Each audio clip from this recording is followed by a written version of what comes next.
Hey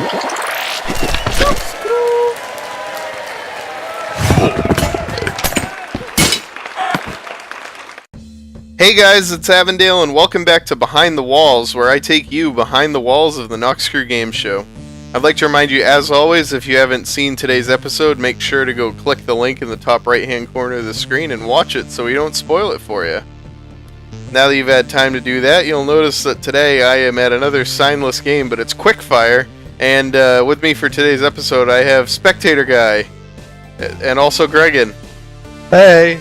Hey, how you doing? What are you, cheering for the red team? Yeah, go Noxcrew. Oh, alright. Great game. Wow, you're cheering for us. I have to say your form is pretty bad in comparison to Spectator Guy. I mean, he is able to not only hold the sign out in front of him, but also to point his other arm up in the air. Yeah. Yeah. I don't do my left arm when I go to the gym, so I can only hold things up in one arm. Yeah, when you go to the gym, sure. Okay, so we're here today at Quickfire, and I brought Gregan along because Gregan was the first person to really work on this game, and it was his baby for a while, but we were just talking about it, and we realized you didn't come up with the initial idea, did you? No, there was a guy, Mr. Tomato Man, on the forums who, after the Football World Cup, which was ages ago, he suggested we make a game based around where you do laps of a course and then shoot into a goal based on how many laps you complete. And so we kind of changed that into this. And originally there was a different mechanic to scoring at the end. Yeah, so let's talk about the initial idea for the game real quick. The idea was that you have an obstacle course to run around here, like we ended up keeping. But when you got to the end, you would either get points per lap, or Gregan's original idea was you get to this point here where you try to shoot a goal against the goalkeeper. So basically the idea was you had two people from the defending team working these buttons, and then the third person was their goalkeeper trying to prevent it. And you'd have a really similar admission system to the goal like we had in Quickfire. But then you would have, 10 seconds or 5 shots or whatever to try to score goals on the goalkeeper. And actually, I set up our last test again. We had deleted it, but I just rebuilt it. So let's head out there real quick and check it out. Yay! Okay, so Quickfire's up there, and we are down here. This is the basic idea we had. So let me start this up real quick. I'm going to go ahead and grab myself some chicken eggs, some cow eggs, and some squid eggs. And for some reason the squids are being weird, but basically I have just a clock set up here, and this is what we were trying to do. We were trying to simulate a goal scoring method.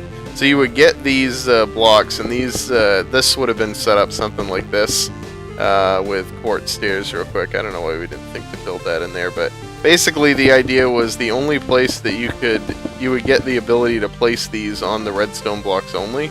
So the idea was that I would stand here and place these blocks and try to score them. So you see there I scored with the second chicken. And also behind there we have our high-tech killing chamber. I did that out of laziness. But sort of the idea here is, if I get 5 shots, I do 1, 2, 3, 4, 5. And Gregan stopped 2 of them, but I got 3 goals. And then the idea was, different mobs would move at different speeds. So if you got a cow through, they would have been instant kills. But if you managed to get a cow through, it should be worth more points because its hitbox is so much bigger. Then look at the squids. I don't know why they don't work. They're just so funny. But this was kind of the idea, was to do something like this. And I mean, we had so many hesitations to do it this way, didn't we? Yeah, there was multiple reasons, one being lag, because different people would be able to do goalkeeping differently. There's also the spamming going on, but if you just spam them all at once, it would be the best way to fire it, and it would be the quickest way for them as well. Yeah. So it would stop people being tactical and placing them in the corners like Avon did originally. Yeah, there's just no really great way to do that. Another interesting way we could have done it is with gassed fireballs. We had that idea as well, but just nothing quite seemed to test out right when we tested it. And I got to the point where, Gregan was like, come on, let's redstone this, and I'm saying, but it's not going to work this way, and we had to start over entirely, basically, is what it came down to. We kept the obstacle course, but we started the game idea over. And if you'll remember a couple episodes ago when I was talking about Yeti Set Go with Emos, I mentioned that when I tried to do the biathlon thing, I turned that into a different game. And this was that game, so let's head back up there and we'll talk a little bit more about that. Okay, so we started discussing the biathlon type of mechanic, and we realized that if we did it that way, we could keep all 3 people on the course at once if we had the right system in place to prevent them from getting through. So we basically, the first thing we did was we just built a couple of targets into this area and we play tested it, and it turned out to be just instantly interesting gameplay to watch, and that really was what sort of fueled this game and made us want to really make that final push to get it on the game show for this season. Yeah, and originally the targets were a lot easier to get. It took us a little while to work out what was needed from that, and part of the reason why we didn't want to do fancy targets because the building originally only went up to here. Yeah. And then without World Edit and Voxel Sniper and anything like that, we had to then make this huge shooting area out the back here. Mm-hmm. And that took us a fair while. But it was kind of our naivety of we can't possibly make the game bigger than the original building. And then we were like, why not? Just break it open and create an open shooting range like this. Yeah, no kidding. And that was sort of what we came up with, and I'm still sort of debating if we made the targets the right difficulty or not. We originally had... Didn't we just have 10 of them, or we had 12 or something? We had all of them except for the purple ones, but we had this one at the back. Yeah, and it was just... It got over a little bit too quickly for our liking. We had a couple teams that did it in about 2 minutes, and we didn't want to have that happen in the actual episode. So we ended up adding in... these, and we moved them around a little bit to make sure you could shoot every one of them. And I'll tell you, the tests were varied, but the game ended up playing out at the right time that we were anticipating. Yeah, the purple targets definitely were the limiting factor on the speed, because I mean both teams blitzed through the green and to a certain extent the yellow ones as well. Yeah, while you're talking about that, I'm gonna start trying to shoot them back here, because I want to show people sort of the, like, this is a long shot, right? And this is how high up you have to aim to get it anywhere close to that back one. You see there I hit it, but if I shoot a couple more times here, you see I had that in the same exact place. We'll aim at that block right there, and I'll let it go, and you can see like just how far away this is. The bow spam really gets you, and that's what makes those targets so tough to hit. As I nail another one. Okay, so we've talked about the origins of the game. I want to go through just a little bit right now and talk about sort of the different obstacles that we had, because this game went through such a huge variety of obstacles before we came up with ones that we actually liked. Yeah. And I mean, interestingly, this first one was pretty much unchanged, except for the slight slope. This was the only one that lived. Basically, it started out all at this height, though, and the idea behind it being all that height, I forget why exactly we had it up there. Didn't we have like a ladder that you climbed up at the beginning? And I just, yeah. It seemed like it slowed it down too much, so I suggested we incline this a little bit. Which made it pretty, it's a lot nicer to look at, and it speeds up the flow a little bit more because there's not so much swimming and climbing when you complete a lap. Yeah, and it just gives a bit more depth to the game, because I mean from the start you kind of gaining height at this point, and then you gain it a bit more, then you go on a flat bit and then you come back down and then come back up. It just makes the players go up and down a bit more. Yeah. Now I actually don't remember what you had in this obstacle initially, do you? It was a hopscotch, wasn't it? There was various pillars. Oh yeah, so you had them on like fences or something, didn't you? Yeah. And so like it would be like this, for example, and it was just like a field of them, wasn't it? And so it was kind of like a zigzag of them. Yeah, and you were all over water when you did it. Yeah. It was too difficult to sabotage through that part. I think you had like random blocks being removed entirely. And it was a water cannon that was like a little thing that would fire up a water source block, so it would affect your jump. Oh yeah. But it just wouldn't really work in a visible, obvious way. Right. So we scrapped that idea. We replaced it with these stairs from Picture Panic V2, which I love, by the way. I don't know if I've ever talked about it on my channel, but I talk about it all the time in the Noxcrew. I think these are the coolest speed obstacles that we can do in games, because the way that they're lined out, everybody wants to try to do them this way, where they run around the edge and go up, and then run around this edge and then go up and back and forth, but you can actually do them way quicker if you, and I'm having trouble here because my screen's freaking out, but if you do this, you can actually like blitz through them really quick just by jumping back and forth. And it's one of those things that if you practice, you can, like, legitimately doing it that way versus doing it the other way saves you probably 8 seconds on that obstacle. Oh yeah, definitely. And I'm still kind of on the fence over the explodey fireballs. I don't really know that I like them that much as an obstacle in here, but they certainly made the game entertaining to watch when people get flipped up. I think that was the main reason why we kept it, was because when we tested it once, someone went absolutely miles, didn't they? They actually went into the stand over here. Yeah, we blew somebody into the stand, and that's why this glass wall is up here. And we just thought that was a hilarious consequence of the obstacle, so we kept it in. Yeah, absolutely. I think, to be fair, the people who landed up here and ran up and jumped, that was totally intentional. We wanted to allow teams to use that as a shortcut if they did jump up there. Mm-hmm.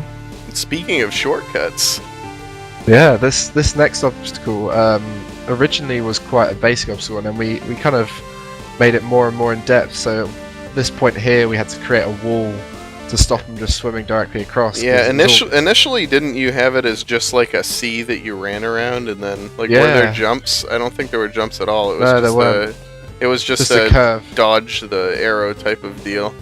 And when I said, you know, we need to change that, we need to give them something to do through here, the jumps made it so much more technical that people would just get in the water and swim straight through and skip it all. And that was why we added in this wall here, but also into the geometry we added this shortcut jump right here, which we pointed out Lemon actually tried it during the game, right? Yeah, but they got taken out just here when they tried to do the first bit of the jump. Yeah, but it's one of those things where if you can catch the person sleeping, like on the first lap, you could probably make it through, and it saves you a ton of time if you can. But it's also so easy to shoot them when they're coming across here that was why we decided to keep it in. Yeah, and to be honest, if someone worked that out, it was worth the fact that they could skip that bit. Absolutely. Let's see, this obstacle was... oh man, this was a nightmare. I mean, this was... not that this was a fantastic obstacle, but it was better than every single attempt we had at this. Yeah, we had various iterations of this pushy wall thing, and I loved all of them, but it just wasn't fun for the camera. It wasn't even, like, it wasn't challenging, because it was the first thing we tried to do was the wall where, like, this block would push you, and then this block would push out, and then this one would push out. So you're basically running to try to beat the wave wall behind you, and pretty much everyone would get knocked off, and then they would land in the water, and it was weird for the cameras because the wall was all the way over here, and this water was this wide unnecessarily. Mouse is freaking out again if you saw that spin around. So we didn't like that, so we completely got rid of it, and we tried something else. And we thought about using slime blocks, but we had already used them up there, so we didn't want to double up on them. And then we tried the wave wall again, but we tried it in 3 steps. So if you fell off the first one, you get pushed onto the second one, get pushed onto the third one. Didn't like that either, so we got rid of it entirely. We had a series of jumps that had pits in them. We tried a hurdle jump where the hurdles moved up and down, and that was a sabotage, but that was bad for cameras. And then in the end, we decided it was all way too complicated. We ripped it all out. And we just did this simple jump right here. Which definitely is, when we first came up with it and we were working out the delay, I was saying to you, I was like, this is pointless because they're always just going to get knocked off. And you were like, oh, I'm sure they won't quite work it out. And Ungentlemen were able to get through so many times, which surprised me when I saw that. But then, in the reverse situation, Ungentlemen were just standing laughing at the first one and going, "Bip, that's 1, bip, that's 2, and a triple." Yeah. And it was just the fact that one team couldn't work it out and the other team worked it out to the point where they could get anyone. Yeah, and to be fair, we messed with the timing on this a lot to try to get the most balanced timing, and it probably took us about 6 different adjustments before we got one that we were happy with. Yeah. Really, in the end, I was pretty happy with how this obstacle turned out. I think it used the space better than anything else we tried. Yeah, definitely. And that brings us on to the bouncy slime blocks, which is literally my favorite obstacle I've ever done for Gameshow. The bouncy flowers is what we call them. They're so interesting because there's so many different ways you can run it. My favorite way is when people aren't paying attention.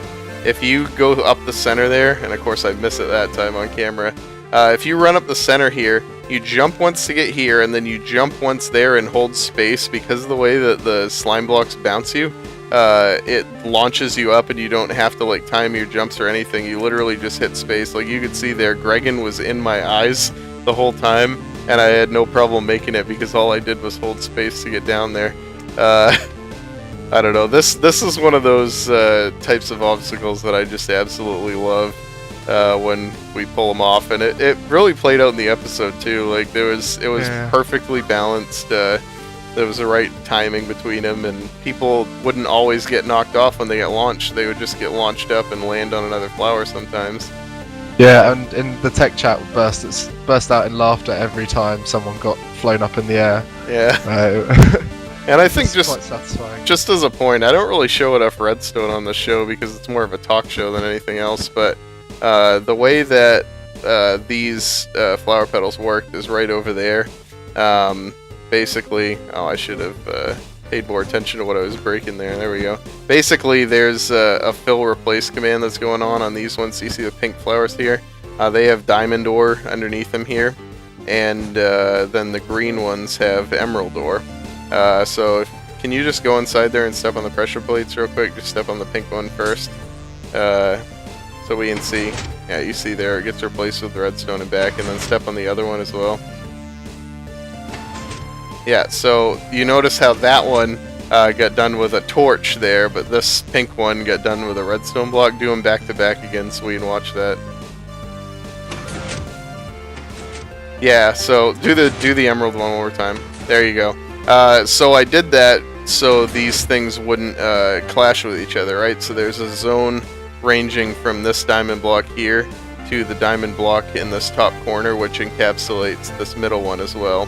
And then there's a zone ranging from the lowest place the emerald one can be to the top, and it replaces the diamond ore with the redstone blocks, and then the redstone back with diamond ore, and it replaces the emerald ore with torches, or redstone torches, and then back over, and that's how the logic would never get confused. And it's just on such a quick timer there that it manages to flip it up and launch you.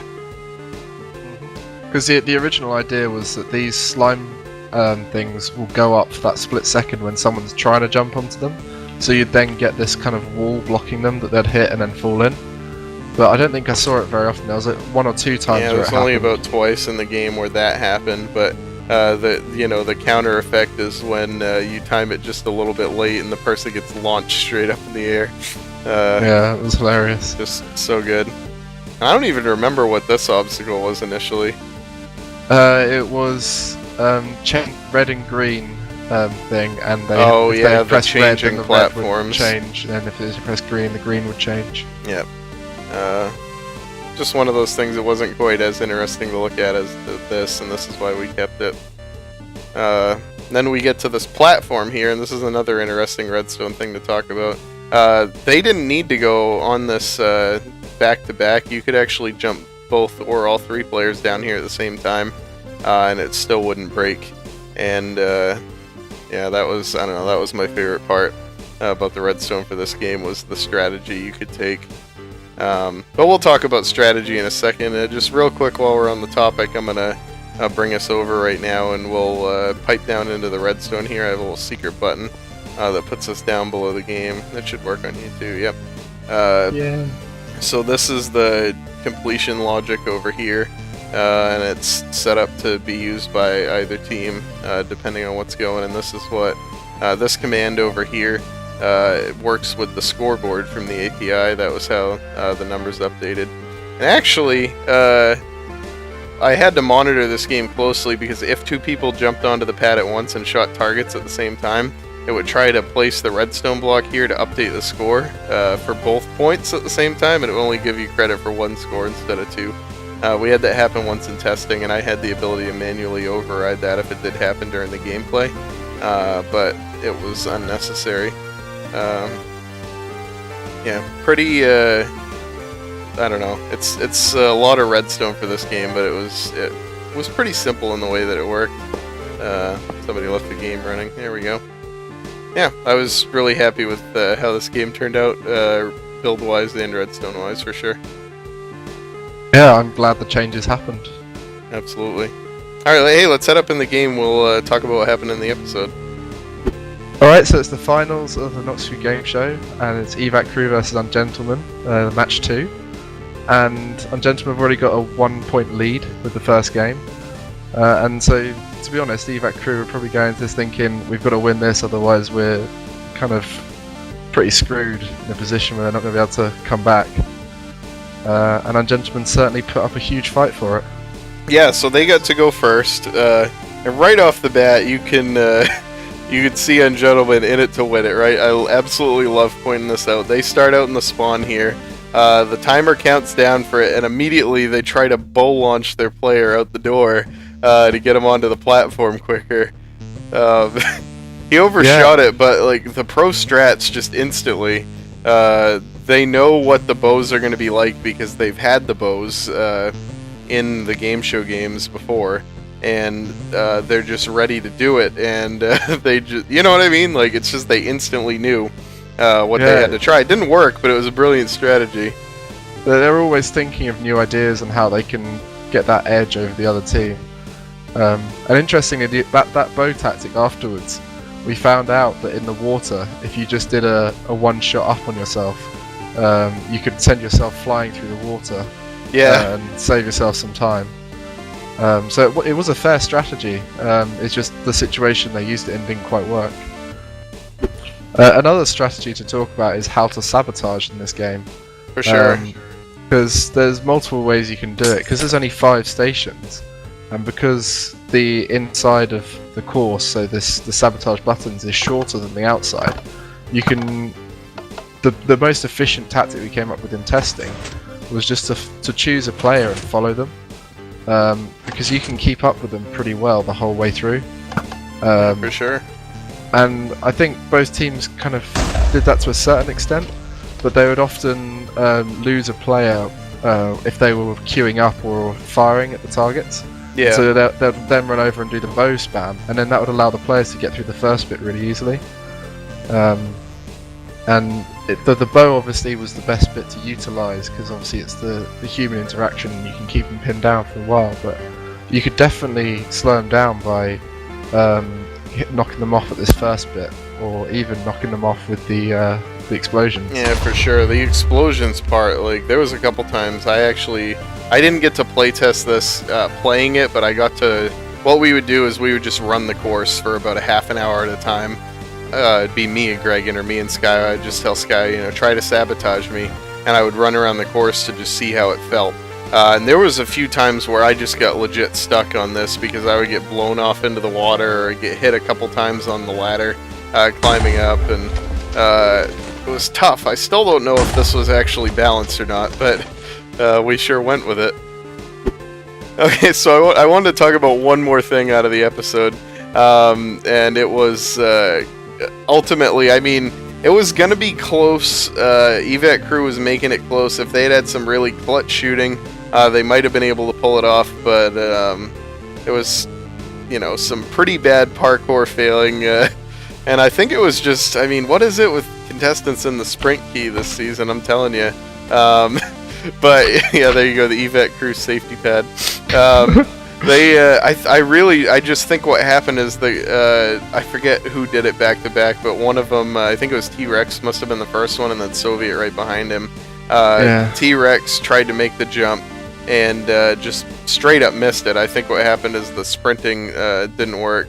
And then the next one, somebody had been shooting, And this one was actually really funny to me because, you know, I'm invisible. We're in Tech Mode 1 when we're filming, and I'm sitting right here watching over, I think it must have been Lemon's shoulder as she was shooting here, and I saw a Soviet or whoever was next standing T-Rex. here against the glass. Whoever it was that did it first, they were standing here against the glass, and they were trying to just let it release when it basically, like, they wanted to just hold forward, and then when it broke, just make the jump.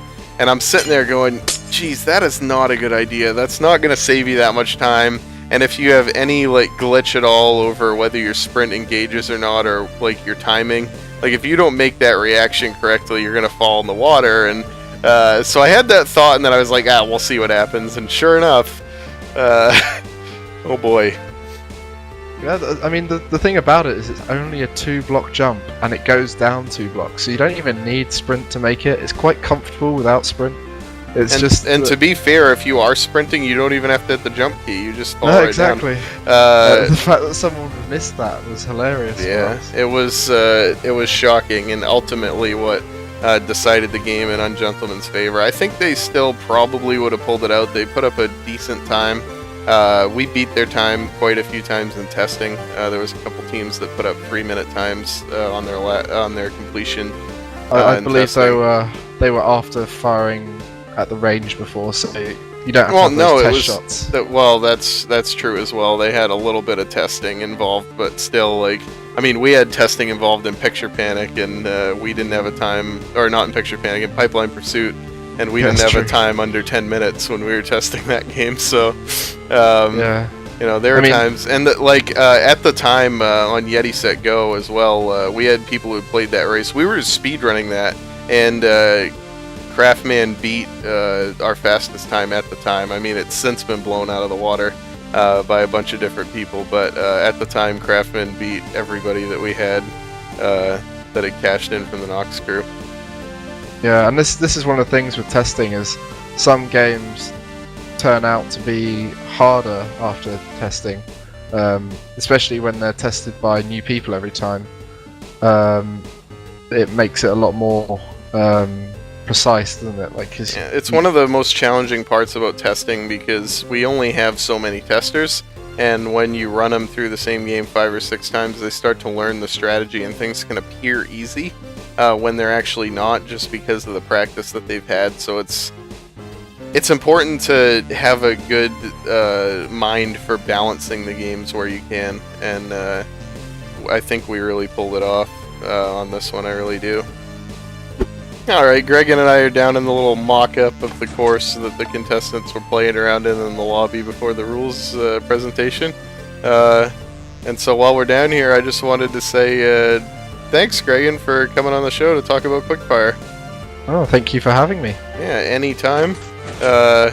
This game turned out really, really fantastically, and the system that we used here for the targeting part where you shoot and the platform falls out from underneath you, in my opinion, that was a solution to a bunch of other problems we had with some other games, so I'm excited to see that recycled again in the future for sure. Yeah, definitely. And the circular course as well. Yeah, absolutely. We like folding in the Noxcrew. We do like folding. It's the Noxcrew Fold Show. Yeah, so final comments about Quickfire. Well, it was a bit of a shoot and panic time, wasn't it? Yeah, it really was a bit of a shoot and panic time. That's a perfect way to wrap it up. So until next time, I've been Avondale. Thanks for watching. Bye! Missed. I didn't even see the arrow. There it is.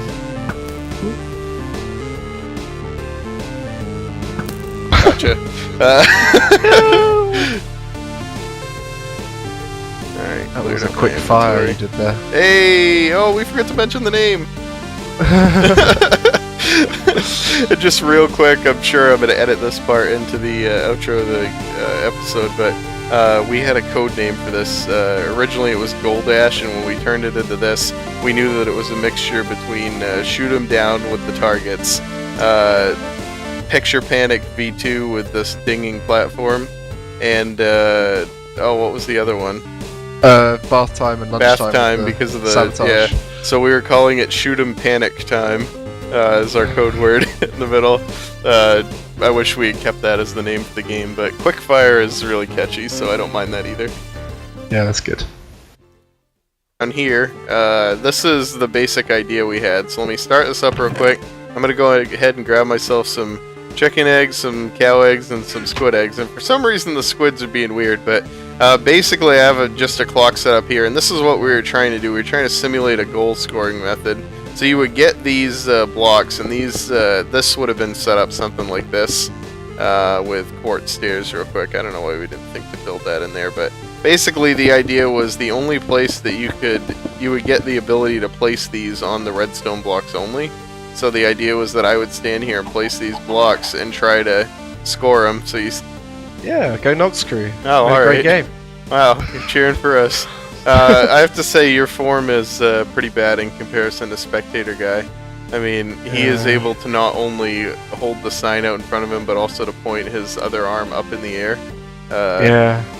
I don't do my left arm when I go to the gym, so I can only hold things up in one arm. Yeah, when you go to the gym, sure. Okay, so we're here today at Quickfire, and I brought Gregan along because Gregan was the first person to really work on this game, and it was his baby for a while, but we were just talking about it and we realized you didn't.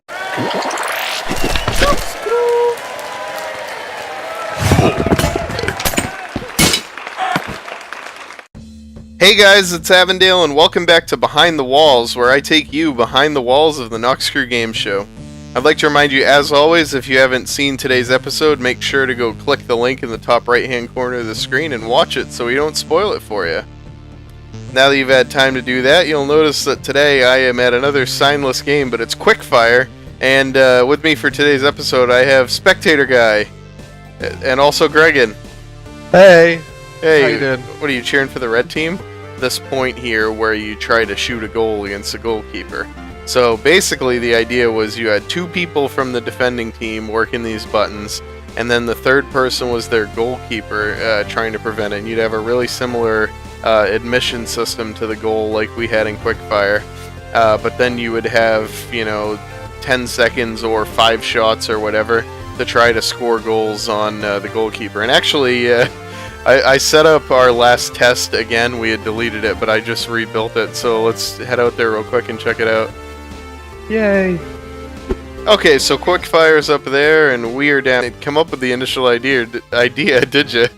No, there was a guy, Mr. Tomato Man, on the forums who, after the Football World Cup, which was ages ago, he suggested we make a game based around where you do laps of a course, and then shoot into a goal based on how many laps you complete.